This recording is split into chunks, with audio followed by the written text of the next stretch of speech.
premier couplet, on le fait doucement. Le deuxième, sfruttati per voi lavoratori, là ça devient... C'est vous les exploités, pour vous travailleurs. C'est pour vous les exploiter, pour vous travailleurs. Là ça devient un peu vénère. C'est ça.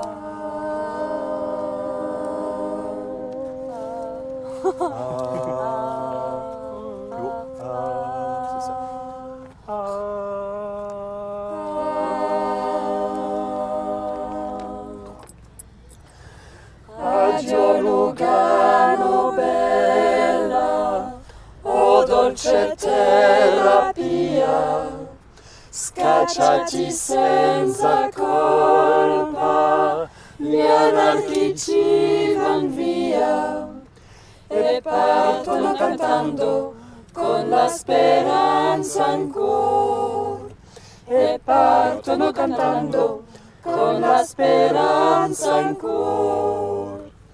Ed è per voi sfruttati, per voi lavoratori, che siamo ammanettati al par dei malfattori. Eppure la nostra idea è solo idea d'amor. Eppure la nostra idea è solo idea d'amor. Scacciati senza tregua, andrem di terra in terra a predicar la pace ed a bandir la guerra. La pace fra gli oppressi, la guerra agli oppressori. La pace fra gli oppressi, la guerra agli oppressori. E tu che ci discacci con una vil menzogna, Repubblica borghese, un dì ne avrai vergogna. Noi oggi t'accusiamo in faccia all'avvenir. Noi oggi t'accusiamo in faccia all'avvenir.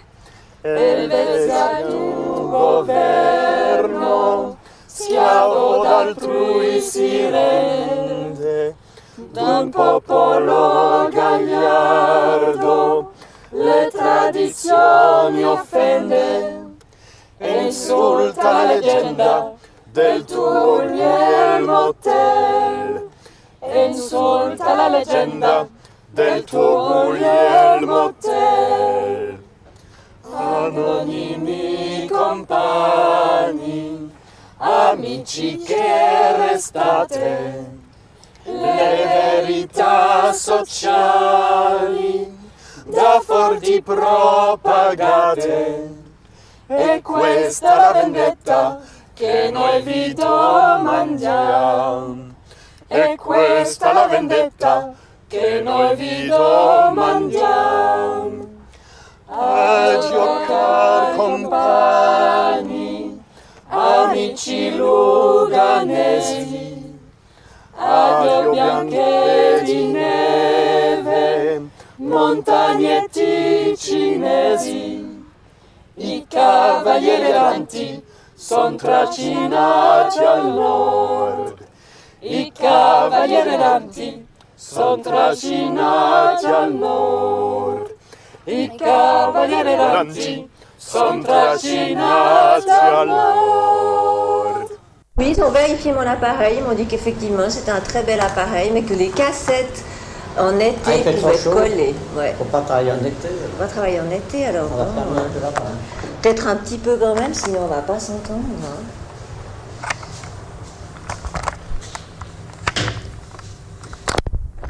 Alors donc la grève du 3 septembre 1932. 1932 était donc une année de crise et où de tous côtés, sur l'initiative du conseiller fédéral Musi, réactionnaire entre autres, l'appel était fait de réduire les salaires parce qu'à l'époque on pensait que c'était de réduire les salaires qu'on allait résoudre les crises. Et dans toute la Suisse, les associations patronales dénonçaient les conventions, baissaient les salaires. Et à Genève, les entrepreneurs avaient dénoncé le contrat collectif et proposé une baisse de salaire. Je ne me souviens pas exactement, ça devait être quelque chose comme 6 centimes. Ou que c'était 10%, c'était la règle, justement 10%. Voilà, c'est un peu à ça qu'on va s'intéresser aujourd'hui. En mai 2018, j'ai accepté une commande des organisateurs du Hof du Louvre qui m'ont proposé de travailler sur des enregistrements d'interviews de militants syndicalistes de l'entre-deux-guerres. Ce projet n'a pas du tout pour but de faire un tour complet des luttes ouvrières, ni de brosser un portrait des gauches de l'époque. Ce montage d'archives et les commentaires proposés se concentrent plutôt sur les mouvements libertaires et anarchistes, les mouvements anti-autoritaires, quoi. Alors j'ai eu accès à des bandes numérisées et conservées par le Collège du Travail. Pour moi, au départ, je connaissais pas le Collège du Travail. Mais sur leur site, on peut lire ceci. La Fondation Collège du Travail a été créée en 1978 par Lucien Tronchet, ancien secrétaire de la section genevoise de la Fédération des ouvriers sur bois et du bâtiment, la FOBB, dans le but de conserver et de mettre en valeur la mémoire du monde du travail. Depuis, le Collège du Travail recueille des archives, des images et des témoignages oraux qui rendent compte de l'histoire du mouvement ouvrier genevois. Il les préserve, les inventorie et les met à disposition du public et des chercheurs. Il s'emploie également à tisser des liens vivants entre le monde du travail d'hier et celui d'aujourd'hui à travers la publication de recherches historiques et l'organisation de conférences. Les fichiers audio mis à ma disposition sont des interviews menées par Christiane Wist au début des années 80. Parfois aidée par Paulette Delval, elle a recueilli les propos de 20 vétérans des mouvements syndicaux. Gustave Berger, Raymond Berthollet, Madeleine Berthollet, Adrien Buffat, Alex Burtin, Fausto De Marchi, Fernand Fellet, Armand Folia, Ernest Colly, Georges Martin, Armand Moggio, Pierre Mouret, Charles Pellegrini, Guerino Prono, André Recordon, Louis Ribbon, Mario Sacchi, Louis Sanquin, Pierre Strouchen, Henri Tronchet, Paul Vichard et une inconnue. Ils étaient syndicalistes à la FOBB, le fameux syndicat du bois et du bâtiment, parfois anarchistes, parfois non. Et certains étaient membres de la LAB, la Ligue d'action du bâtiment. Eux, c'étaient des syndicalistes révolutionnaires qui pratiquaient l'action directe.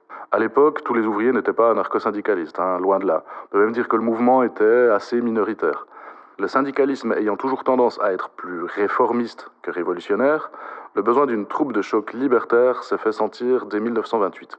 Ce besoin s'est notamment fait sentir à cause des Kroumirs, des traîtres aux yeux des libertaires. C'était comme ça qu'étaient surnommés les ouvriers chrétiens sociaux qui travaillaient le samedi matin malgré les nouvelles règles. Ils participaient pas aux grèves et souvent ils étaient accompagnés et protégés par les flics pour aller au boulot parce que les gars de la Ligue tentaient de les en empêcher. C'est bizarre ce mot kroumir. On disait qu'ils pratiquaient le kroumirage. J'ai trouvé 3 définitions pour ce mot. Des petites sandales de gymnastique, un bonbon à la pâte d'amande, une confédération de tribus berbères. Bon, alors le mystère reste entier sur la signification du mot, mais ça sent un peu la blague raciste.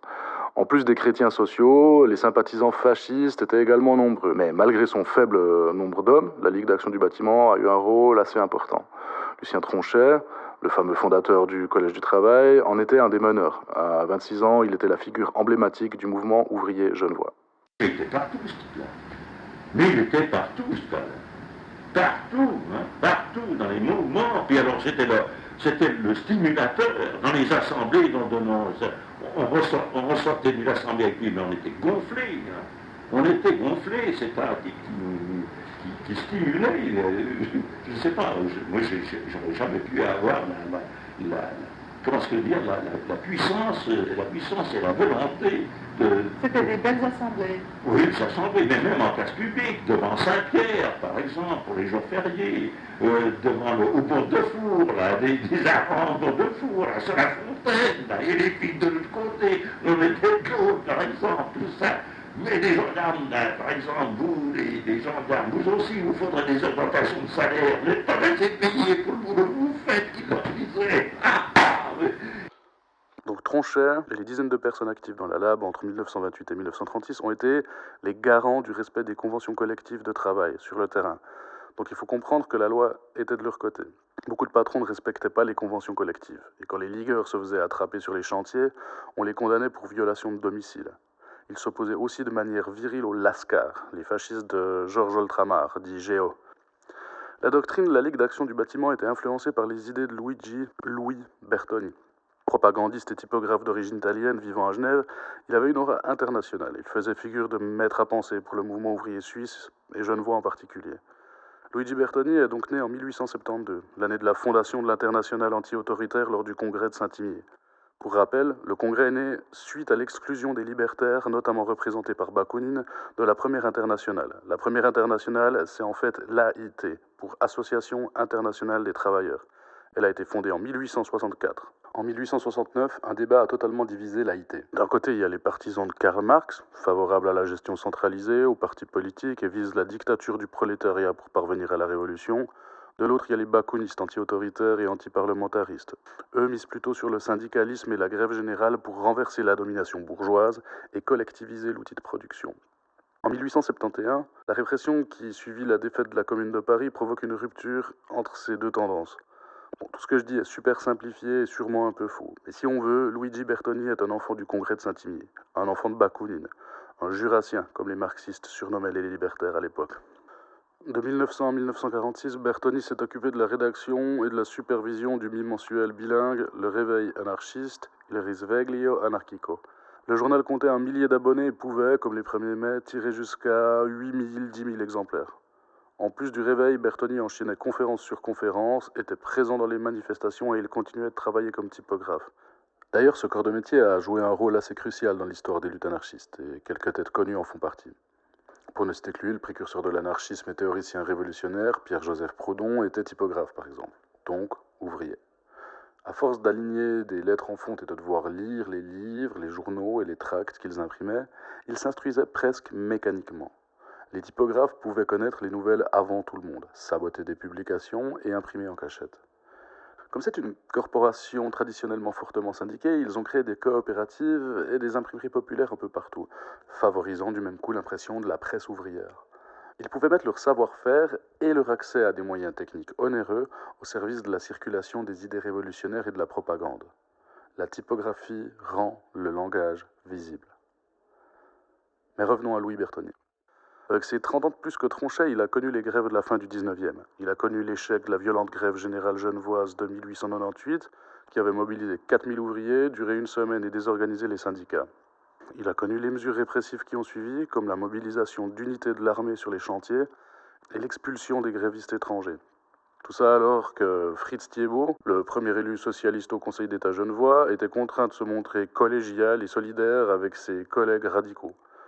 Bertoni a contribué à donner du souffle aux anarchistes genevois en profitant de la ruine des syndicats versés dans le parlementarisme et des errances socialistes. Bref, d'après le militant Gustave Berger, dans les années 30, le groupe du Réveil, qui était un laboratoire d'idées anarchistes, comptait une 40aine de membres, dont un certain nombre de femmes et pas mal d'Italiens.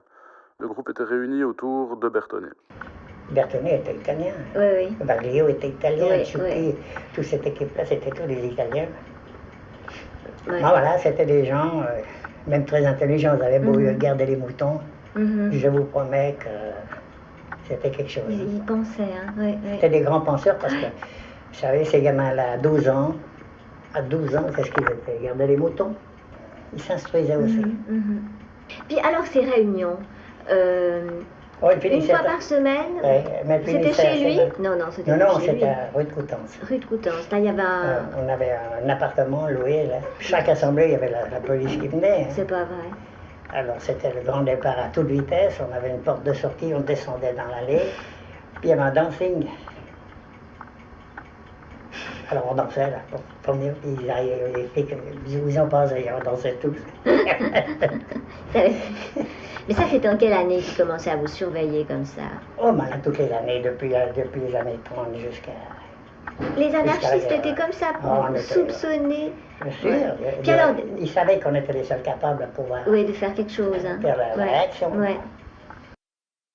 Le Réveil a été interdit vers 1940 par le gouvernement suisse. Les 147 derniers numéros ont été publiés clandestinement sous forme de feuillets. Tout ça pour dire que Louis Bertoni et Lucien Tronchet sont unanimement considérés comme les deux personnages historiques des luttes anarchistes à Genève. Leur combat et leur vie ont été au centre de pas mal d'ouvrages et d'articles, donc je vais pas m'attarder spécialement plus longtemps sur eux.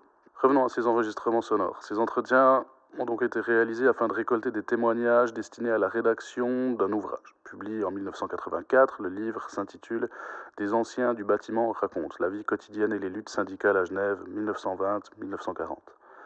Si Christian Wist a voulu conserver la parole de ces gens avant qu'ils ne meurent, c'est peut-être parce qu'un des enjeux des luttes, qu'elles soient ouvrières ou pas, c'est l'émancipation de la parole. Prendre la parole. Donner la parole, organiser la parole, ouvrir sa gueule, dire on, dire nous, dire je, dire eux aussi parfois. Avec son accent, avec ses manières, avec sa voix. En écoutant ces gens parler, on a accès à un mélange assez complexe de sentiments. Il y a la fierté d'avoir fait du beau travail sur les chantiers, d'avoir fait son boulot. Il y a la joie, la satisfaction, l'audace, la dignité, l'orgueil, la dérision, l'honneur, l'insolence, voire l'arrogance parfois. Il y a aussi de la mélancolie, de la colère, de la fatigue, du mépris, des déceptions, de la compréhension, du désarroi, de la nostalgie et des regrets. Fernand Fellet, un autre membre de la Lab et du groupe du Réveil, nous fait bien sentir que c'était pas la fête tous les jours. Hein. Vous avez un souvenir plutôt d'une période seulement du côté très dur ou bien aussi de bons moments? Quel souvenir vous avez? Les bons moments, on les a eu après la guerre.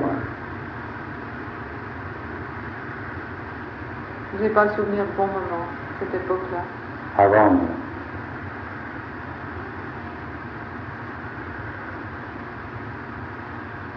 Non. Pourtant, d'habitude, quand on est jeune, on a des Oui. bons souvenirs. Vous trouvez que vous avez eu une jeunesse qui était un peu... Assez dur, hein. Ouais. Est-ce que vous trouvez qu'elle était gâchée aussi par cette situation de crise? Oh, ça a aidé un petit peu, oui. Qu'est-ce qui était dur, surtout? C'était le manque d'argent, c'était dur.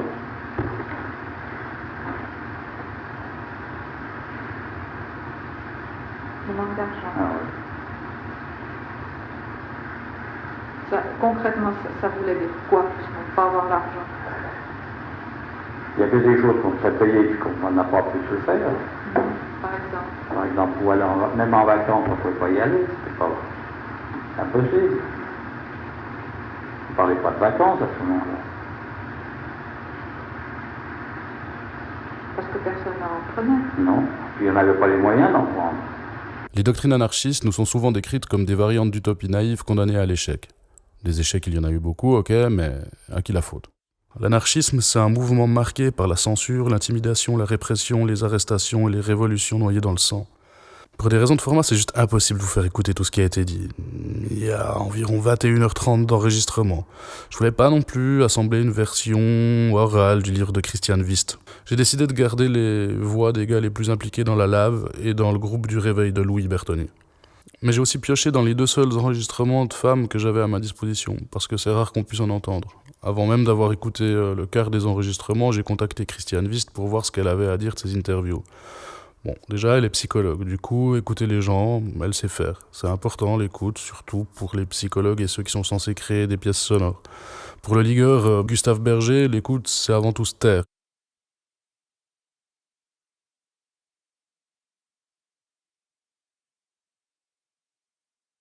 Moi, je crois que j'ai dû rester en président du programme. J'ai toujours laissé parler les gens. Parce que ça aide de fermer la bouche aux gens. Hein. Ils voulaient nous la fermer. C'est que regardez maintenant, vous êtes en 1983. On n'a même pas une presse ouvrière. On n'a même pas une presse ouvrière. C'est vrai. C'était la première fois que je parlais avec une psychologue. Je crois que ça m'a fait du bien. Au début de nos discussions, Christiane m'a dit un truc du style « Moi, je garde rien, je jette tout ». J'ai trouvé ça un peu bizarre venant d'une personne qui avait tenté de sortir autant de paroles de l'oubli. Je garde rien. Moi, à la base, je voulais juste l'enregistrer. Je voulais qu'elle me parle de ses souvenirs, histoire d'opérer un renversement par rapport aux archives, faire une sorte de mise en abîme, ce genre de combine. Mais j'ai surtout compris que son « je garde rien », c'était une manière plutôt subtile de me dire de pas garder sa voix. Christiane avait peut-être raison. Les enregistreurs, ça fout souvent un peu la merde, ça ruine un moment au moins autant que ça le révèle. C'est important d'avoir ça en tête en écoutant ces archives. Pendant notre premier entretien, Christiane m'a fait remarquer que la notion de confiance était souvent évoquée durant les interviews. Alors j'ai fait confiance à l'intuition de Christiane, à mon intuition, aux archives et à la chance. Henri Tronchet, le frère de Lucien, typographe, puis maçon et membre de la Lab aussi, a un avis assez tranché sur la confiance. Alors ça, c'était vraiment un compagnon, vous voyez. Fernand Fellet, par exemple, il s'était tué pour moi. C'est le Valaisan, ça, c'est comme les... J'ai connu aussi des Nord-Africains, Tunisiens, etc. Quand ils vous ont pris à la bonne, c'est 100%. Les Valaisans, par exemple, vous pouvez leur demander n'importe quoi quand vous êtes vraiment votre ami. Alors, le syndicalisme doit se faire en démocratie. hein, les votes, etc. Bref, ça soit démocratique. Mais dans l'action, c'est un gars, deux gars qui mènent le reste, quoi. Puis les autres suivent. C'est pas suivre, c'est on fait confiance, quoi. Autrement, vous ne faites rien. Vous comprenez la différence? Je vous parle des communistes, par exemple. Puis ils nous ont fait des grèves ignobles. On vous déclenchait des grèves. Tous les gars vous faisaient 14, 16 semaines de grève pour rien. Mais dans la dignité, selon leur... alors les assemblées, le défilé autorisé par la police, vous crevez comme ça. Si vous...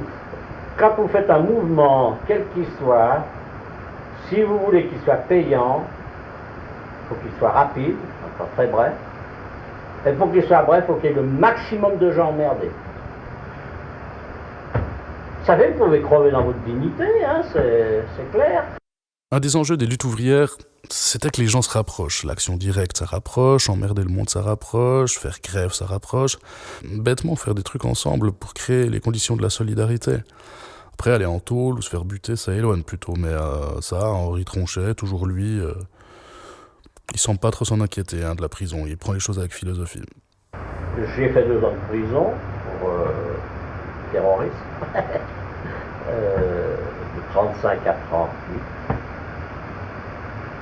Et à 38, j'ai recommencé le bâtiment. Puis est arrivée la guerre. Mais je vais vous demander ce que ça avait laissé dans votre vie, oui, ces 2 ans de... Oh, il y a une bonne expérience. Alors si Tronchet prend ça avec philosophie, Gustave Berger, lui, il n'a pas tout à fait la même dérision par rapport à la prison. Et même quand on était en tôle, c'était bien l'humiliation puisqu'on nous lavait avec un jet de l'eau froide dans un coin. Là, on n'était pas plus sale que ceux qui y mettent maintenant, là, leurs cheveux bleus, leur droguet. Mais je trouve, alors là, on nous a humiliés. On mettait les noms sur les journaux. Ouais. Ah oui, toujours, ça m'a frappé. Ouais. Tandis qu'à présent, vous auriez même un enfant qui est criminel ou un chose semblable, on doit pas. Il est mineur, on n'a pas le droit. C'était toujours Saint-Antoine, la prison? Oui. Oui, c'était Saint-Antoine. Je sais pas ce qu'il y avait de saint là-dedans. Ouais, ça c'est vraiment... Il y avait Antoine, en tout cas. Plus j'écoutais ces interviews, plus je me plongeais dans la recherche, plus c'était le bordel. J'essayais d'illustrer un certain nombre de thématiques avec des extraits, mais il y a tellement de mouvements, de moments importants, d'angles, que j'avais pas envie d'arrondir. Alors j'ai fait une liste de ce qu'il me semblait absolument nécessaire d'évoquer.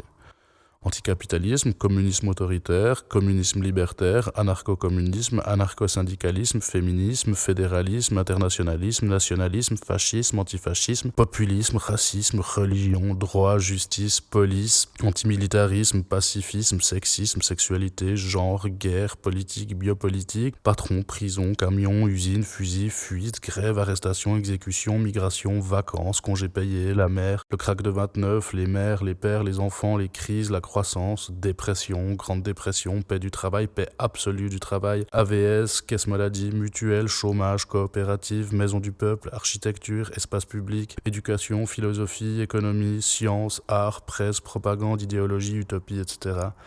Là, c'est le moment où j'ai douté. J'ai pensé à la notion de complexité. Le réel, c'est peut-être un peu complexe et l'histoire, c'est peut-être une façon assez foireuse de l'envisager. En même temps, ce projet, c'est pas vraiment le travail d'un historien. C'est juste une sélection arbitraire dans un corpus d'énoncés dont l'organisation finale n'a pas vraiment suivi de règles précises. En parlant d'arbitraire, pendant un entretien, la femme d'un ancien s'est mêlée à la discussion. Je ne connais pas son nom, elle n'est pas dans le bouquin de Christiane. On ne sait tout simplement plus qui c'est. Christiane n'était pas là ce jour-là, c'est sa compère Paulette Delval qui menait l'interview. Je ne sais pas si c'est inconnu un syndicaliste ou anarchiste, mais a priori, elle n'aimait pas tellement ses patrons. L'alimentation, c'était cher aussi? Oui. Ça allait. Bon, allez, on faisait avec ce qu'on avait.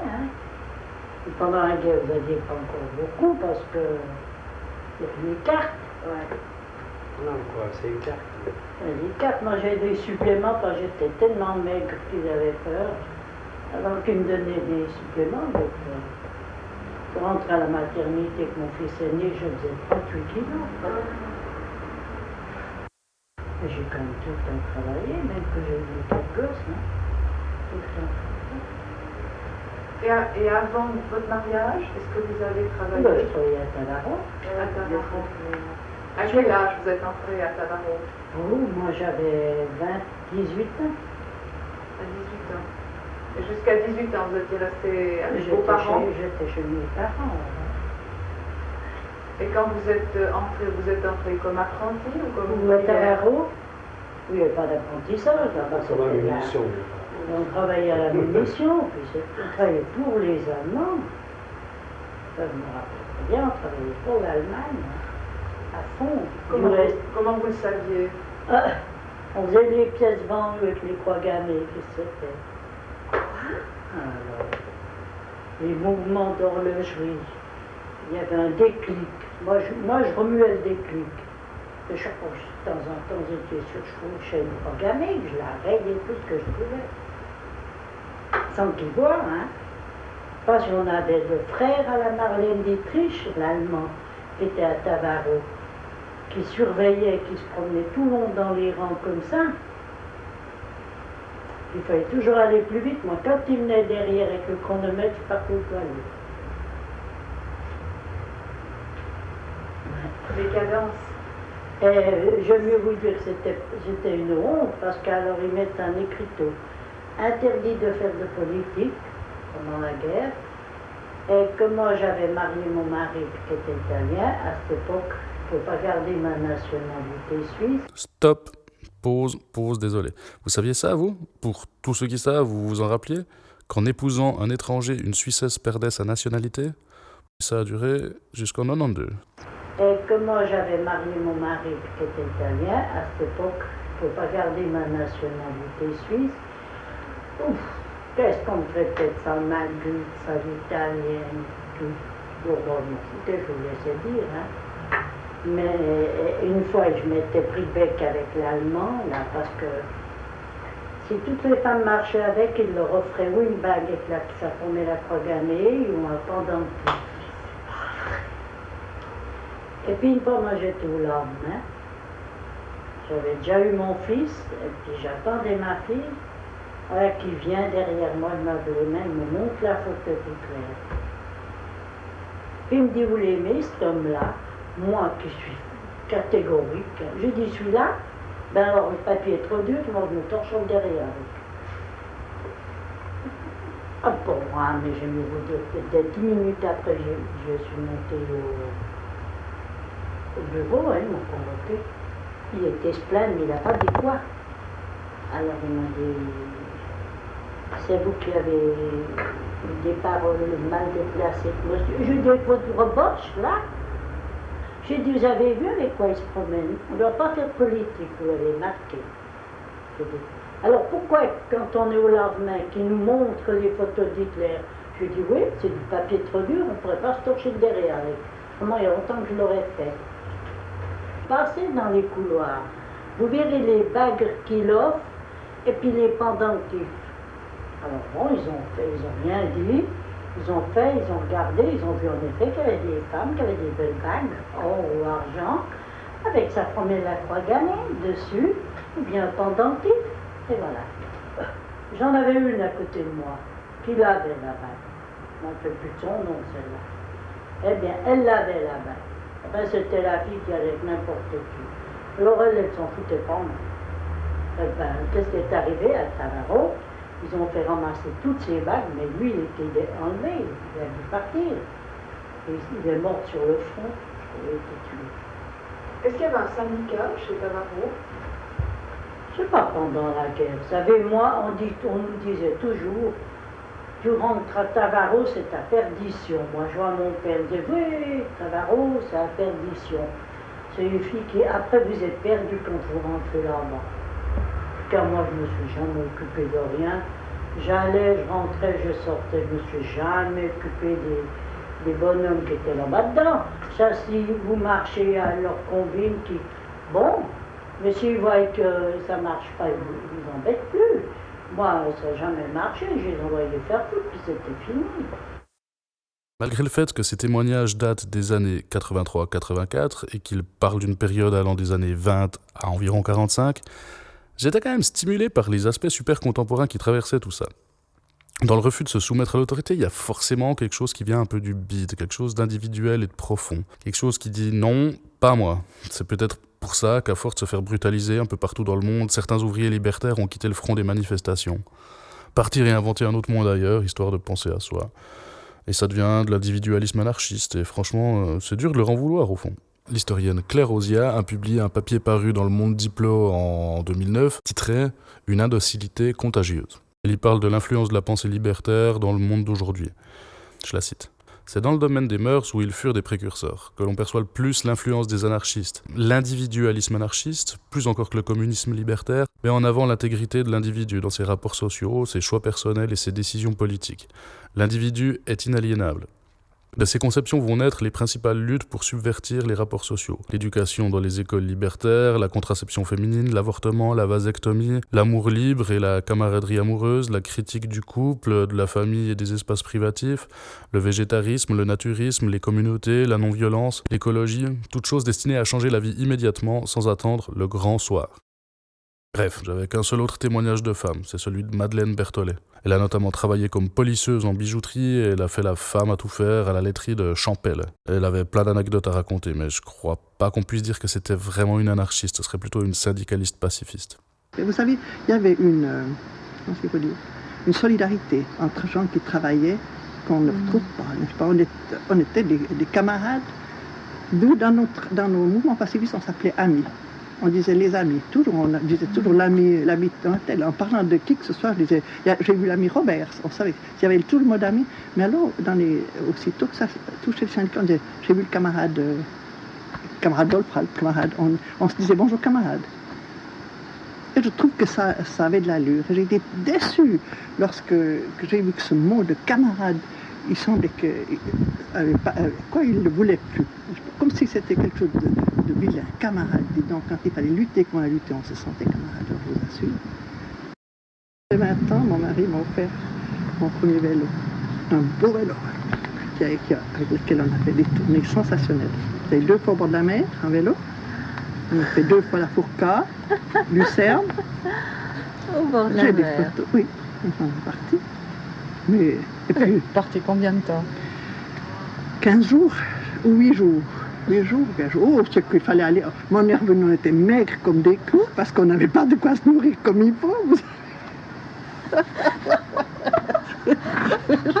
Ça chauffe bien. Bien sûr, mais c'était merveilleux. Ah, oui. Une fois, on est parti quand il y a eu le Front populaire. Vous êtes partis en même temps que les congés payés? En même temps que les congés payés. Et je peux vous dire que c'était sensationnel. On était sur les routes, on chantait, mais c'était... Puis on retrouvait des camarades, bravo! Parce qu'il y a des gens qui travaillaient au bord de la route, vous savez, ils nous saluaient, on se criait, bon camarades! C'était sensationnel. Vous avez vécu ça? Et on chantait énormément, on avait de très beaux chants. On chantait Allons au devant de la vie, vous savez, ces chants que les Russes avaient, je crois qu'ils étaient dans des films russes. Là.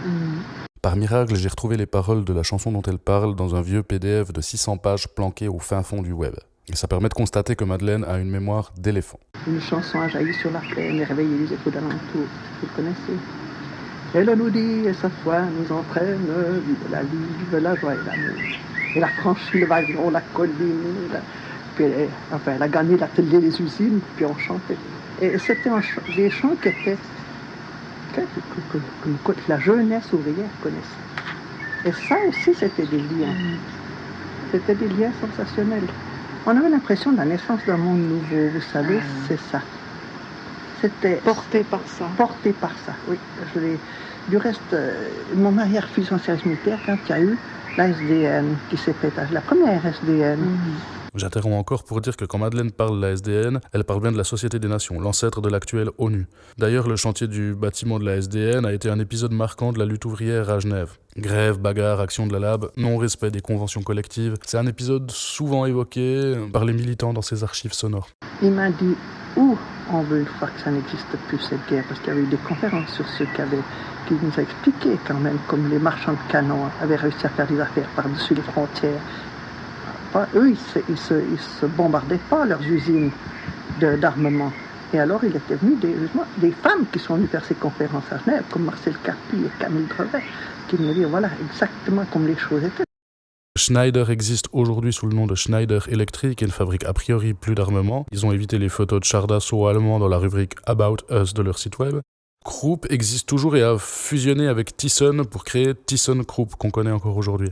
En 1917, Krupp avait inventé pour l'armée allemande la fameuse Grosse Bertha. Petite parenthèse dans la parenthèse, sur l'histoire de la famille Thyssen, les Thyssen étaient les financiers d'Hitler. Ils ont directement contribué à la montée du régime nazi. Ils ont ensuite fondé l'Union Banking Corporation pour gérer leurs investissements aux États-Unis. Et vous savez qu'ils ont mis à la tête de ce groupe Prescott Bush. Votre intuition est la bonne. C'est le papa de George Bush et le grand-papa de George W. Bush. Tout ça pour dire que Madeleine Berthollet et son mari Raymond avaient bien raison de s'exciter contre tous ces fumiers. Bon, on enchaîne. Ces familles Schneider, Krupp et compagnie, ils savaient où ils avaient leurs affaires, on les bombardait pas, hein, on les laissait continuer de faire leurs armements pour que les autres se fassent tuer. Alors quand on est venu nous dire tout ça, alors mon mari qui était un idéaliste bien sûr, il me disait où on croit les SDN et on arrête les armées. Pour arrêter les armées, il faut commencer par refuser le service militaire. Et c'est pour ça qu'il a refusé. Il a fait 13 mois de prison. Il a refusé son service. Et la prison, c'était pas comme maintenant à Chandolon, je peux vous dire, c'était pas un hôtel de première classe. Hein. À la décharge de Madeleine, Chandolon n'existait que depuis 7 ans au moment de l'interview.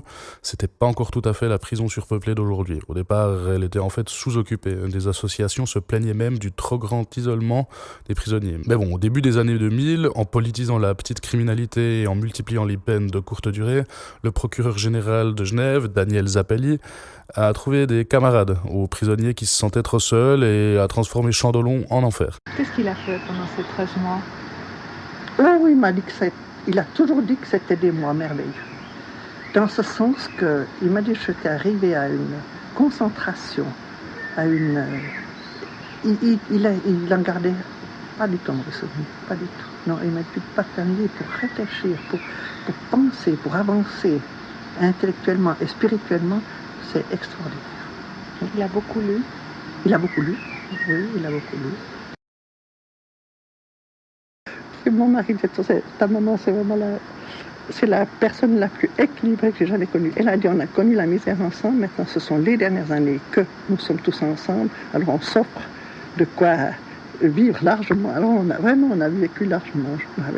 Nous étions en pleine croissance, ils ont les autres. Alors le soir, elle achetait son salami avec du pain sans reblochon. Elle amenait tout ça, puis on prenait tout ça avec quelle joie, je peux vous dire, nous apprécions ça. Puis elle vous donnait de l'argent pour vous, elle vous redonnait quelque chose de votre père? C'est-à-dire qu'on pouvait faire comme on voulait, ou lui donner, et puis qu'elle nous achetait ce qu'on avait besoin, ou bien alors on lui donnait. Non, il n'y avait pas du tout. Alors chez nous, on n'a jamais parlé d'argent. Elle nous disait toujours, la maman, on ne parle pas d'argent en gens de bonne compagnie. Tout le monde sait qu'il doit aider un peu à la maison. Et vraiment, je suis étonnée.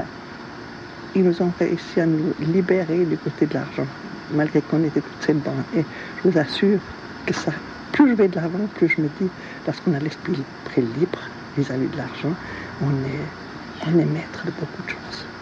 On est maître de beaucoup de choses. Et c'est une force pour la vie aussi.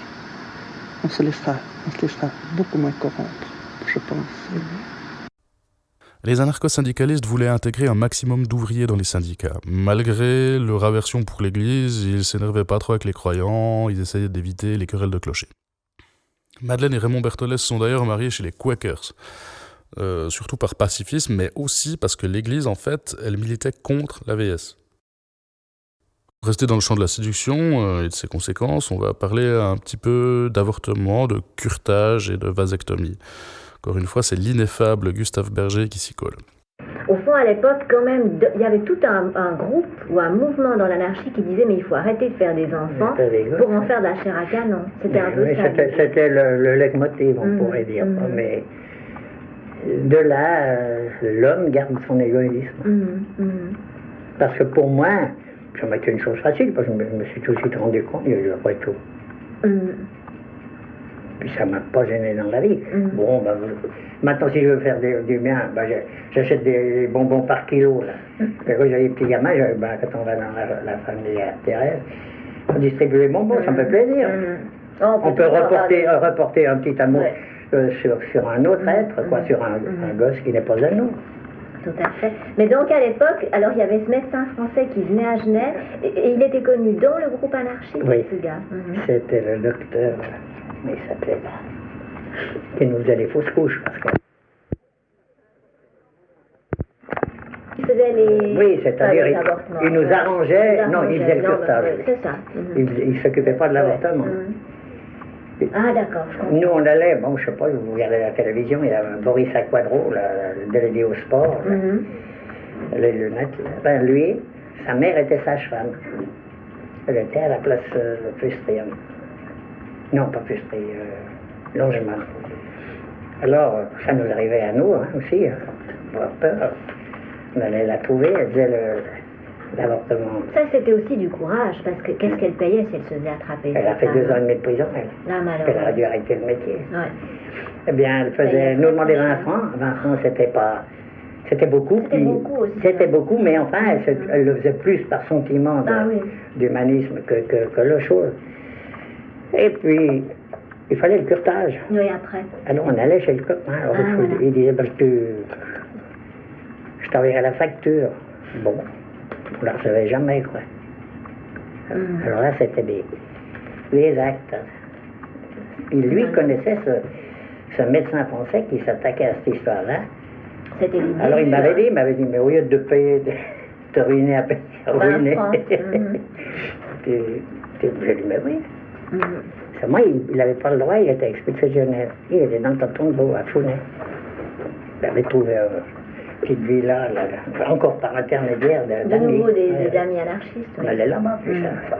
C'est ce qu'il y a fait. Et je regrette pas. Ah non, mais je comprends à cette époque. Vous avez encore quelque chose de bon? L'historienne Élodie Serna a écrit un article intitulé « Médecine clandestine et vasectomie volontaire dans l'Europe de l'entre-deux-guerres ». Bon déjà, c'est hyper bien. Elle nous explique qu'à partir de la fin des années 20, un réseau de chirurgiens actifs dans toute l'Europe pratique la vasectomie à la chaîne, en appartement, sur des volontaires. Lorsque ces opérations clandestines ont été découvertes par l'État, la polémique a, disons, enflé.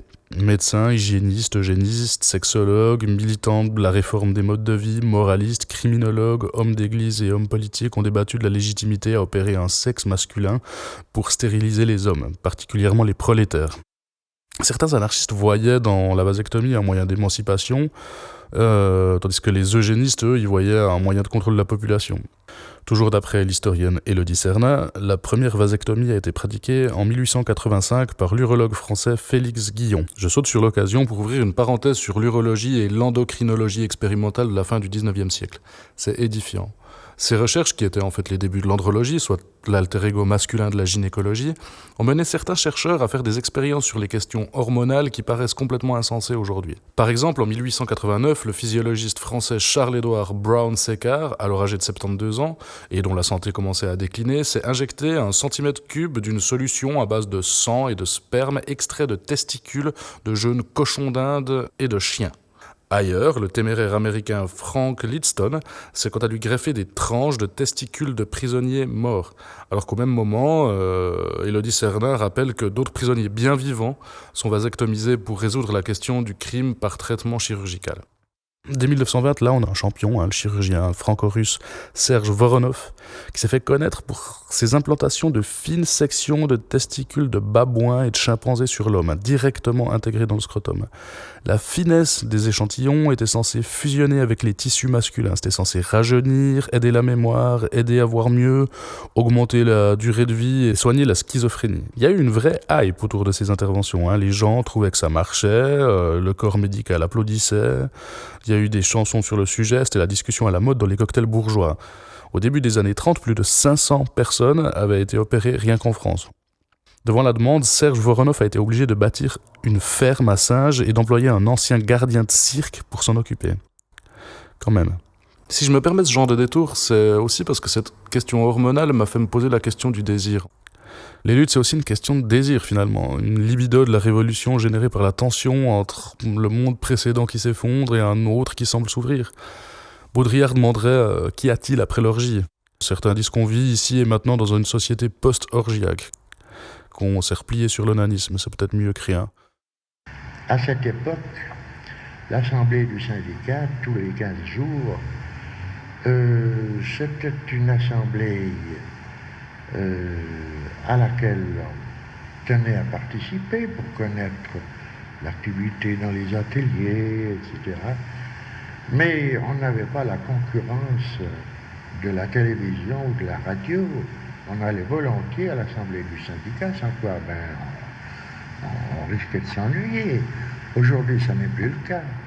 Il y a la radio, il y a la télévision, quand il n'y a pas ça, il y a autre chose, mais enfin, il est vrai que l'activité syndicale d'autrefois n'était pas, disons, meilleure que celle d'aujourd'hui, mais elle était influencée d'une telle façon qu'on ne risquait pas la dispersion de l'intérêt comme c'est le cas peut-être aujourd'hui.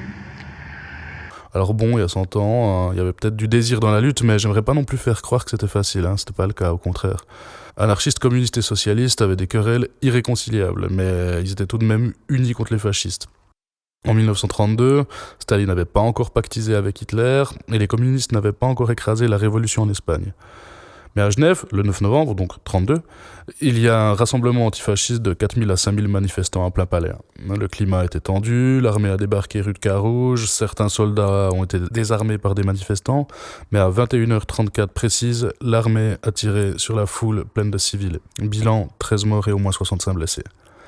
Gustave Berger a reçu une balle dans la cuisse. J'ai eu un deuxième trou, dit-il dans ses archives. Lucien Tronget a pu se planquer derrière une voiture, tandis que son frangin, Henri, a eu de la chance dans sa malchance. Ça lui a brûlé le bout de la verge. Bon, il s'en est remis.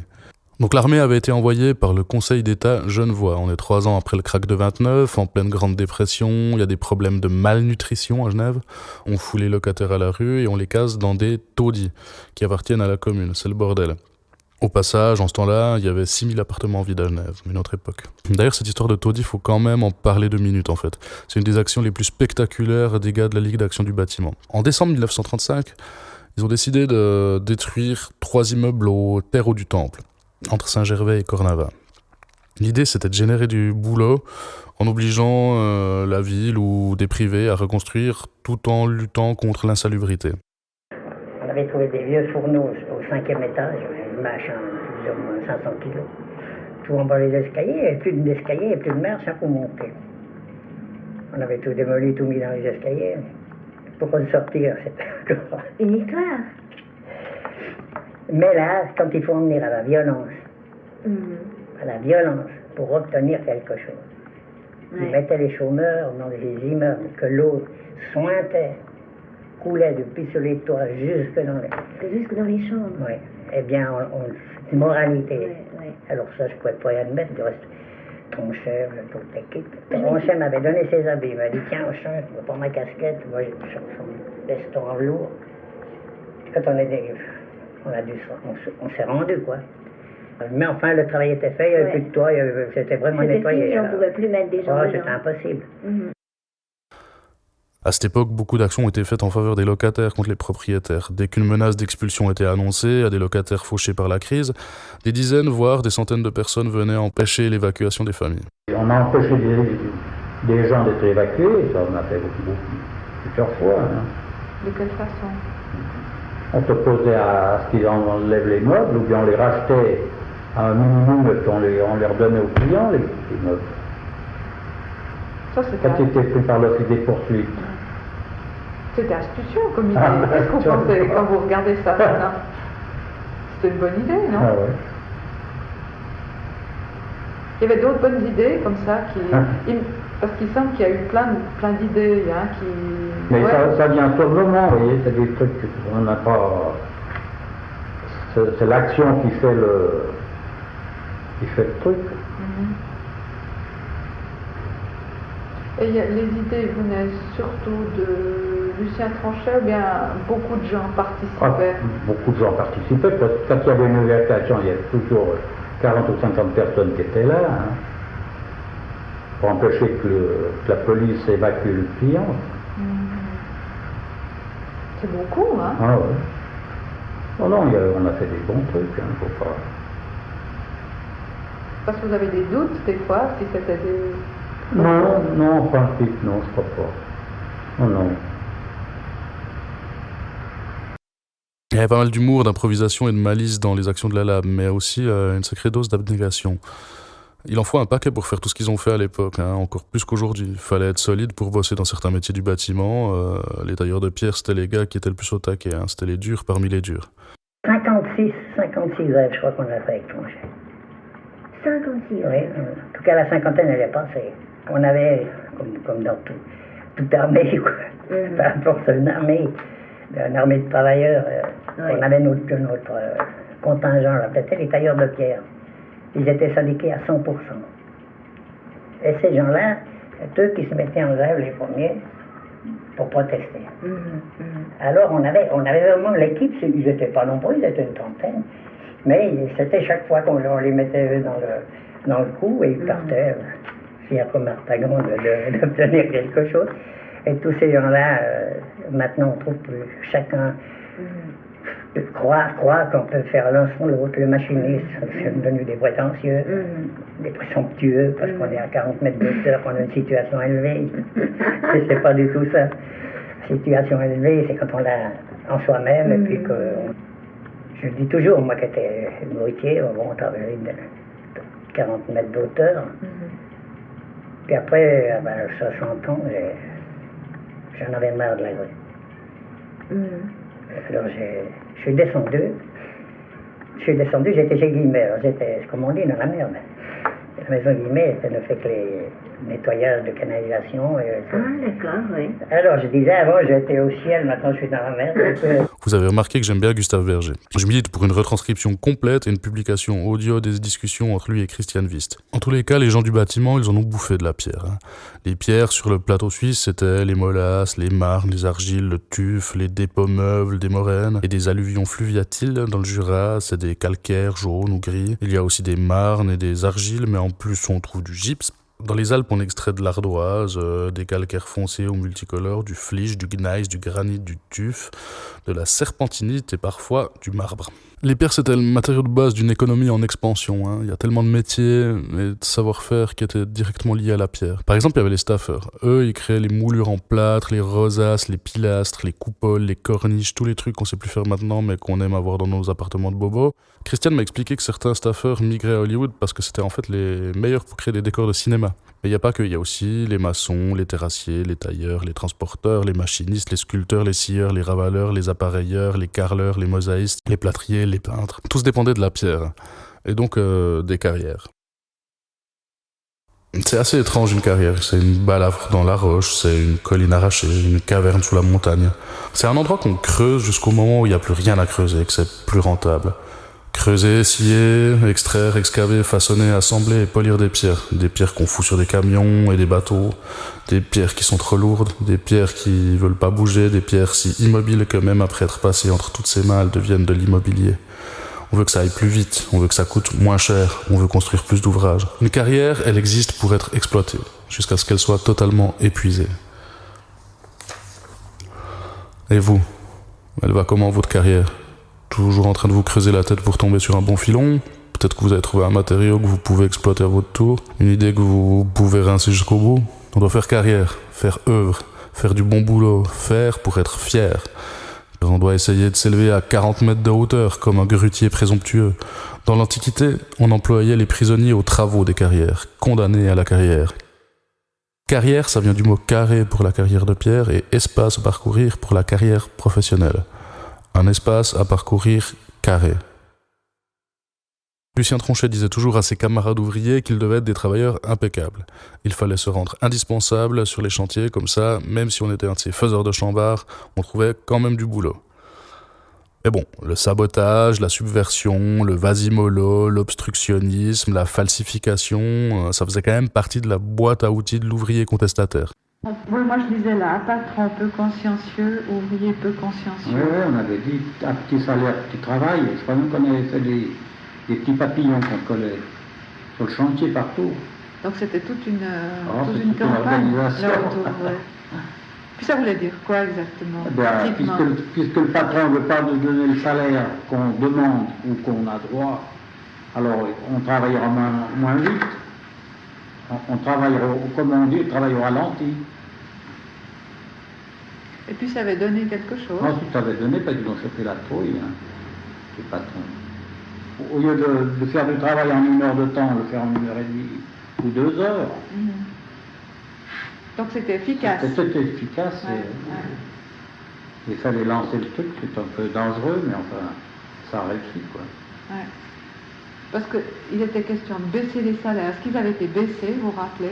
C'est-à-dire qu'ils ont essayé, puis ça n'a pas réussi à cause de l'action qu'on a menée, qu'ils n'ont pas réussi. On sifflotait des airs anarchistes sur les chantiers. Tous les moyens étaient bons pour faire passer le message libertaire. Hein. Les chansons étaient un de ces moyens. Anarchiste, c'est l'anagramme de chanterait. Au tout début du projet, Patrick Audercel, coordinateur du Collège du Travail, m'a parlé de Florian Eitel, un historien spécialiste de la chanson anarchiste. Il bosse à Bienne, pas loin de chez moi, alors je suis allé le rencontrer. Un gars super, il m'a filé des disques et plein de trucs intéressants à lire. Alors j'ai écouté des tonnes de chansons anarchistes, en italien, en espagnol, en russe, en anglais, mais en français surtout. La chanson anarchiste francophone, globalement, j'ai trouvé ça chiant. Rien à faire, c'est pas mon truc, souvent c'est des marches militaires avec des paroles différentes ou des airs connus comme la Carmagnole qui devient la Ravachole, en clin d'œil à François Claudius Königstein, dit Ravachole, un anarchiste français qui a fait exploser des bombes à la fin du 19e siècle. Dansons la Ravachole, vive le son, dansons la Ravachole, vive le son de l'explosion. Alors c'est cool, mais c'est pas mon truc, hein. Mais c'était pas débile, c'était un bon moyen pour que les gens s'en souviennent vite. Des centaines de chansons ont été composées, certaines n'ont jamais été chantées, on imprimait les paroles sur un tract ou dans un journal ouvrier en espérant que les travailleurs se les approprient. Mais vu la période, les intenses changements qu'il y avait dans la musique à l'époque, j'étais un peu déçu. Hein. J'avais l'espoir de trouver des trésors musicaux. J'aimerais bien savoir ce qu'on chantait au cabaret Voltaire à Zurich quand Bakounine se pointait boire un coup. D'ailleurs, c'est le cabaret Voltaire qui subventionne l'entretien de la tombe de Bakounine au cimetière de Bremgarten. Si jamais. Le problème avec les interprétations récentes de chansons ouvrières, c'est qu'elles nous détournent presque de ceux qui les chantaient à l'origine. C'est un peu hors contexte. Bon, puis par ailleurs, on s'en fout complètement que j'aime pas 90% de ces chansons en français. Hein. C'est pas le sujet, ça enlève rien du tout à leur valeur historique, ni à l'importance qu'elles ont eue pour le mouvement et ceux qui les chantaient. C'est juste une question de musique. Comme disait Georges Brassens dans La mauvaise réputation, la musique qui marche au pas, cela ne me regarde pas. Si je m'excite, c'est juste parce que je trouvais que c'était quand même pas mal d'avoir un peu de musique dans une pièce sonore. Une chanson en français, un peu méconnue. Pas les anarchistes de Léo Ferré, quoi. Un truc d'époque. Bon, j'en ai quand même trouvé une que j'aime bien. Par contre, j'ai pas le moindre indice qui me permette de dire si cette chanson était connue à Genève dans les années 30. La chanson s'appelle Fille d'ouvrier, elle a été écrite par Jules Jouy et composée par Gustave Goublier en 1898. On trouve surtout la version de Michel Bernard sur le net, avec un arrangement à l'accordéon assez touchant, mais un peu cheesy. Et de toute façon, j'ai pas les droits. Alors la parade, ça a été de demander aux copains et aux copines d'interpréter cette chanson. Il y a une chorale à Bienne qui s'appelle Le Chœur de Biou. Ils ont été d'accord de chanter la chanson d'intro Addio Lugano Bella et Fille d'ouvrier. C'est un enregistrement à l'arrache, fait sur la pelouse du terrain du stade de la Gourcelonne à Bienne. C'est là qu'ils répètent. Un super lieu qui a quelque chose d'anarchiste, faut venir voir.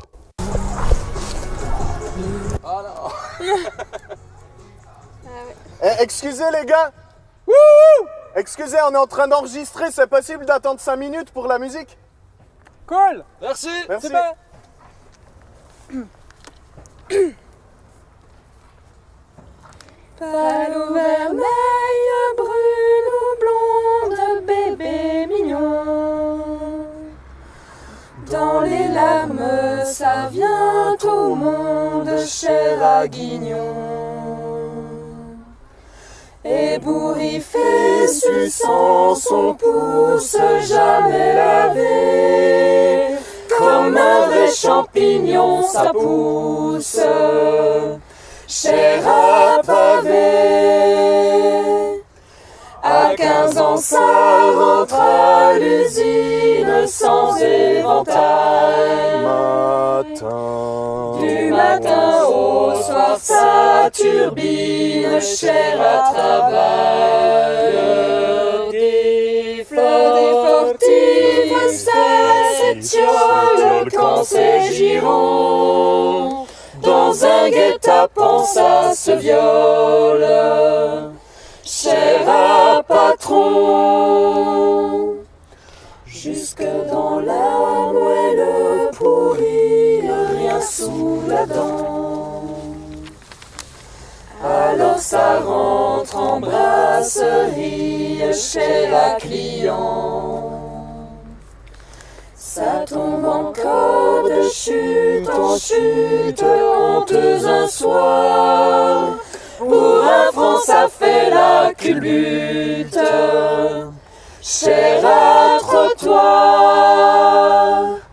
Ça vieillit et plus bas, ça glisse, un beau matin s'inscrire. Ça va s'inscrire à la police, cher à Roussin.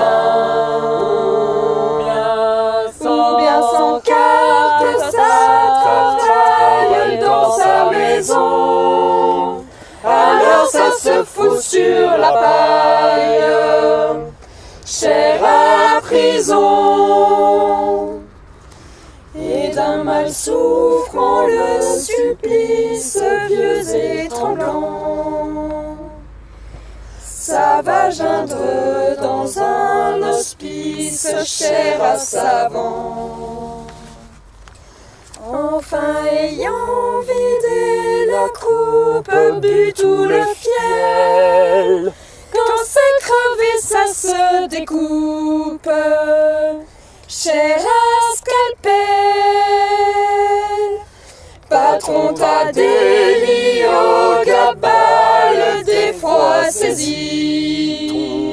Quand vous tomberez sous nos balles, cher à fusil. Pour que chaque chien trogne pisse à l'écale, nous leur laisserons vos charognes, cher à Macar, cher à Macar, cher à Macar, cher à Macar.